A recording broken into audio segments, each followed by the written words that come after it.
خوش آمدید ہیں علم کا ساتھی میں، تعلیم کا آپ کا ہمسفر۔ یہ اے آئی سے تیار شدہ آڈیو ہے جہاں کبھی کبھار تلفظ کی چھوٹی موٹی غلطی ہو سکتی ہے، مگر مقصد صرف ایک ہے، علم کو آسان اور دلچسپ انداز میں آپ تک پہنچانا۔ تو چلیے سفر علم شروع کرتے ہیں۔ آج کے اس گہرے مطالعے کا آغاز ہم سیدھا اس کتاب سے کر رہے ہیں جس کا نام ہے manufactured crisis, the untold story of the Iran nuclear scare, اور اسے لکھا ہے گیرتھ پورٹر نے۔ جی، گیرتھ پورٹر، جو کہ ایک انتہائی معروف تفتیشی صحافی ہیں۔ بالکل۔ تو اس تفصیلی جائزے کا جو ہمارا بنیادی مقصد ہے وہ یہ ہے کہ ایک دہائی سے بھی زیادہ عرصے تک جو ایک عالمی ایٹمی بحران پوری دنیا پر چھایا رہا، اس کے پس پردہ حقائق کو سامنے لایا جائے۔ اور یہ جانچنا کہ میڈیا نے جو ایک بیانیہ بنایا اور جو اصل تاریخی حقیقت تھی، ان دونوں میں کتنا بڑا فرق ہے۔ صحیح کہا۔ اس گفتگو کا جو پس منظر ہے وہ نومبر 2013 کا وہ وقت ہے جب امریکہ دنیا کی 5 دیگر بڑی طاقتوں اور ایران کے درمیان ایک ابتدائی معاہدہ طے پایا تھا۔ جی ہاں، یہ وہی معاہدہ تھا جس نے بالآخر مشرق وسطیٰ میں جنگ کے منڈلاتے خطرات اور جو عالمی معاشی پابندیوں کا ایک طویل سلسلہ تھا، اس سے نکلنے کا ایک راستہ فراہم کیا۔ اور یہیں پر یہ کتاب ایک بہت ہی حیران کن ایک تہلکہ خیز انکشاف سامنے لاتی ہے۔ گیرتھ پورٹرز کی تحقیق کے مطابق امریکہ، اسرائیل اور یورپ کا ایران پر جو دباؤ تھا وہ کسی تاریخی یا سائنسی حقائق پر نہیں تھا، بلکہ مکمل طور پر ایک بنائے گئے یا مینوفیکچرڈ بیانیے پر کھڑا تھا۔ دیکھیے، یہ دعویٰ بظاہر بہت غیر معمولی لگتا ہے، لیکن کتاب جن شواہد پر بات کرتی ہے وہ واقعی، میرا مطلب ہے، وہ بین الاقوامی تعلقات کے حوالے سے کئی گہرے سوالات کھڑے کرتے ہیں۔ بالکل، اور مجھے یاد ہے کتاب میں کس طرح بین الاقوامی ایٹمی توانائی ایجنسی یعنی IAEA کے کردار پر بھی بات کی گئی ہے۔ جی، IAEA روایتی طور پر ایک غیر جانبدار تکنیکی ادارہ سمجھا جاتا ہے، لیکن گیرتھ پورٹر بڑی باریکی سے سمجھاتے ہیں کہ کس طرح 2003 سے 2008 کے دوران اس تکنیکی ادارے کو دانستہ طور پر ایک ایران مخالف حکمت عملی کے آلے میں تبدیل کر دیا گیا۔ بالکل ایسا ہی ہے۔ مقصد یہ تھا کہ کسی طرح اقوام متحدہ کی سلامتی کونسل میں ایک مقدمہ تیار کیا جائے تاکہ پابندیوں اور فوجی کارروائی کا جواز مل سکے۔ اچھا، اس بحران کی اصل وجوہات کو سمجھنے کے لیے ہمیں کتاب کے ابتدائی ابواب کی طرف جانا پڑے گا، جہاں 1984 میں امریکہ کی جانب سے لگائی گئی پابندیوں کا ذکر ہے۔ یہ وہ وقت ہے جب بیانیے کی بنیاد رکھی گئی۔ عام طور پر یہی بتایا جاتا ہے کہ ایران نے خفیہ طور پر ایٹمی ہتھیار بنانا شروع کیے تھے، لیکن کتاب بتاتی ہے کہ 1984 میں جب امریکہ نے انتہائی سخت پابندیاں لگائیں تو اس کا نتیجہ کیا نکلا؟ یہی کہ ان کا جو ابتدائی اور محدود سول ایٹمی پروگرام تھا، اس کے لیے باہر سے ٹیکنالوجی ملنا بند ہو گئی۔ بالکل، جب بیرونی دروازے بند کر دیے گئے تو ایران نے مجبور ہو کر اپنی افزودگی یعنی یورینیم کی انرچمنٹ کی صلاحیت خود پیدا کرنے کا فیصلہ کیا۔ بین الاقوامی پابندیوں نے ہی انہیں اس راستے پر دھکیلا۔ اور اسی دوران مجھے کتاب کا وہ حصہ بہت ہی دلچسپ لگا جہاں 2 اہم اسلامی فتووں کا تذکرہ ہے۔ 80 کی دہائی میں ایران عراق جنگ کے دوران آیا۔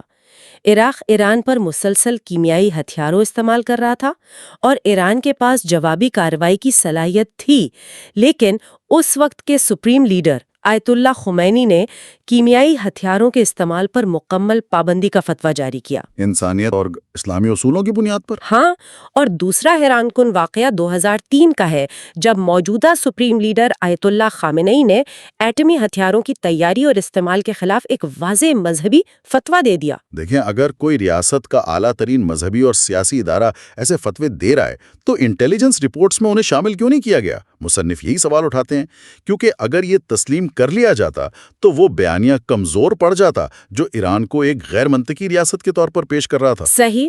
اور پھر مصنف ان سیاسی اور بیوروکریٹک محرکات کی طرف آتے ہیں جو پس پردہ کام کر رہے تھے، خاص طور پر 1990 اور 91 میں جب سرد جنگ کا خاتمہ ہوا۔ یہ ایک بہت اہم موڑ تھا۔ سوویت یونین کے بکھرنے کے بعد CIA اور پینٹاگون کے سامنے اپنے بجٹ اور اہمیت کو برقرار رکھنے کا ایک بڑا مسئلہ کھڑا ہو گیا۔ انہیں ایک نئے خطرے کی ضرورت تھی، ایک نیا دشمن چاہیے تھا اپنا بجٹ بچانے کے لیے۔ بالکل، اور اس خلا کو پر کرنے کے لیے ایران ایک بہترین ہدف تھا۔ اسی دوران